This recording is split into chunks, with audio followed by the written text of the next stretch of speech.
Selamat berjumpa kembali dalam layanan audio Sahabat Seperjalanan. Hari ini adalah hari Sabtu 17 Agustus 2024.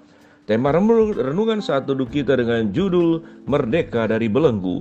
Firman Tuhan terambil dalam Lukas pasal 4 ayat 18 sampai dengan ke-19. Roh Tuhan ada padaku, oleh sebab ia telah mengurapi aku untuk menyampaikan kabar baik kepada orang-orang miskin, dan ia telah mengutus aku untuk memberitakan pembebasan kepada orang-orang tawanan dan penglihatan bagi orang-orang buta, untuk membebaskan orang-orang yang tertindas, untuk memberitakan tahun rahmat Tuhan telah datang. Mari kita berdoa. Bapa yang di dalam surga, biarlah di dalam memperingati hari akan kemerdekaan Republik Indonesia, negara yang kami cintai, kami memahami kebenaran firman Allah bahwa kemerdekaan adalah hak setiap manusia, dan kami ingin merdeka dari berbagai macam belenggu-belenggu yang tidak baik. Dalam nama Tuhan Yesus kami berdoa, amin.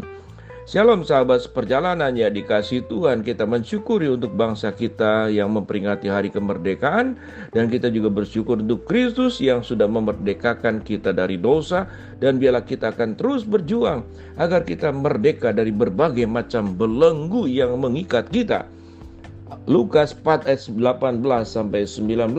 Roh Tuhan ada padaku, oleh sebab itu ia telah mengurapi aku untuk menyampaikan kabar baik kepada orang-orang miskin, dan ia telah mengutus aku untuk memberitakan pembebasan kepada orang-orang tawanan dan penglihatan bagi orang-orang buta, untuk membebaskan orang-orang yang tertindas, untuk memberitakan tahun rahmat Tuhan yang telah datang, yaitu merdeka dari belenggu. Kalau kita berbicara tentang belenggu pada bagian ini, yaitu belenggu karena kemiskinan, belenggu karena kita ditawan oleh pihak-pihak lain, belenggu juga karena kita menjadi orang-orang buta dari penglihatan, dari berbagai macam hal. Dan kita juga dibelenggu karena sebagai orang-orang yang tertindas, dan Tuhan menjanjikan akan datangnya tahun rahmat Tuhan yang telah hadir untuk melepaskan segala belenggu-belenggu kita. Mari kita bicara tentang belenggu. Apa bentuk belenggu? Kalau di zaman terdahulu kita tahu dengan jelas bagaimana negara-negara yang kuat, negara-negara yang lebih maju, itu membelenggu negara-negara miskin, negara-negara tidak berdaya, yang tidak punya kekuatan militer, yang tidak punya kemampuan untuk melawan. Mereka dibelenggu, harta bendanya diambil, kekayaan alamnya diangkut, orang-orangnya dipekerjakan untuk bekerja buat mereka. Bagaimana mungkin? Tamu mengatur tuan rumah. Itulah penjajah. Tuan rumahnya adalah rakyat setempat, tetapi mereka yang hadir sebagai tamu yang memang tidak diundang, lebih tepatnya mungkin bukan tamu, perampok, datang merampok, menjajah karena merasa lebih kuat, dan kemudian rakyat setempat tidak berdaya untuk menghadapinya. Itulah terjadi belenggu, terjadilah penindasan, terjadilah kemudian penjajahan.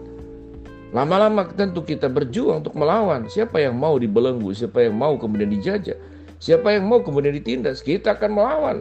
Perlawanan terjadi yang kemudian dalam sejarah dunia, bagaimana kemudian negara-negara yang tadinya dijajah berjuang, lalu kemudian mereka bisa merdeka karena mereka melakukan perlawanan.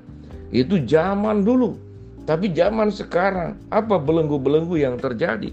Kalau kita berkaca dan bercermin dari firman Allah, yaitu belenggu dosa.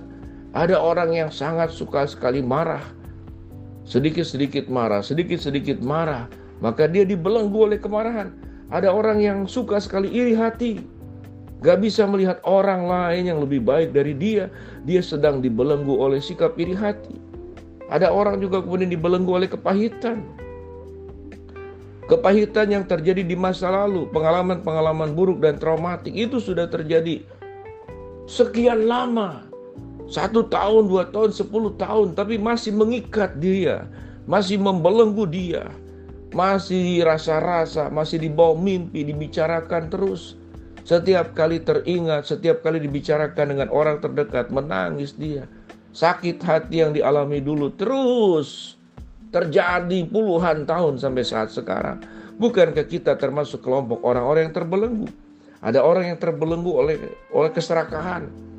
Memang orang itu serakah, bukan karena dia kurang, tapi karena memang dia dibelenggu oleh keserakahan. Dia tidak peduli orang diragukan, dia kemudian orang itu dimiskinkan, orang itu dirugikan, orang lain menderita karena keserakahannya. Semua hak-hak orang lain dirampas. Dia sedang terbelenggu oleh sikap keserakahan. Ada orang yang terbelenggu oleh karena kebiasaan toksik, kebiasaan kemudian bergosip, kebiasaan membicarakan orang lain. Seakan-akan hidup itu tidak lengkap dan tidak sempurna kalau satu hari ini saya tidak membicarakan dan ngomongin kekurangan orang lain.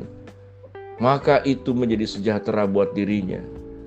Orang-orang berdosa tatkala sudah terbiasa dengan kebiasaan-kebiasaan buruk dan dia terbelenggu, maka yang menjadi parah dan bencana tatkala dia tidak punya kesadaran. Namun tatkala kita menyadari, oh Tuhan, ini adalah perkara yang keliru.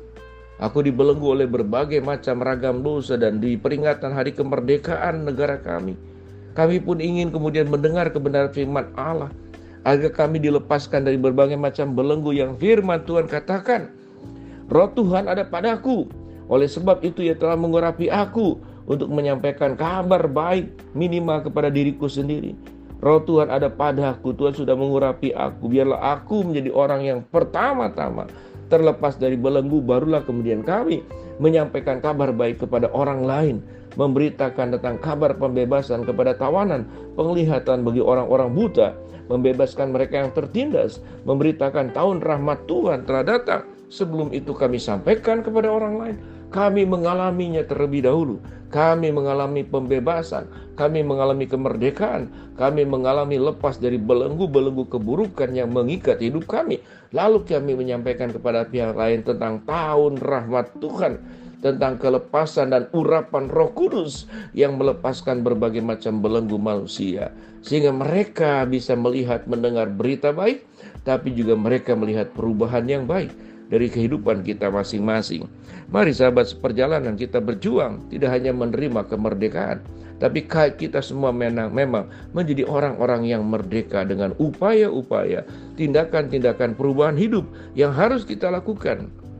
Segala buruk, penjajahan, baik dijajah oleh karakter yang buruk, kemarahan, iri hati, kepahitan, sikap serakah, dan berbagai macam hal. Itu adalah penjajah-penjajah abad sekarang yang kita harus lawan, kita buang jauh-jauh, kita usir jauh-jauh.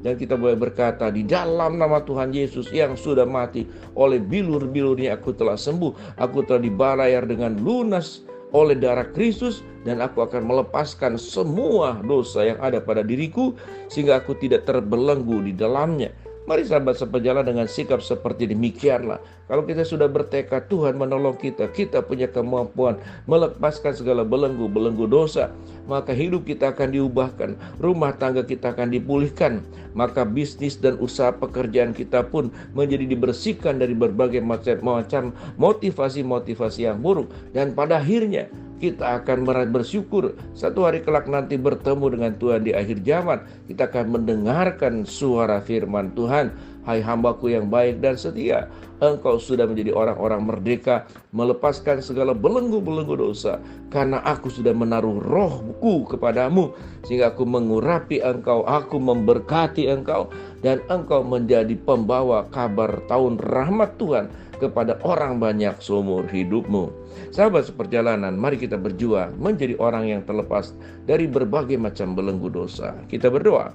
Bapa dalam surga, terima kasih buat kebenaran firman Allah yang kami pelajari.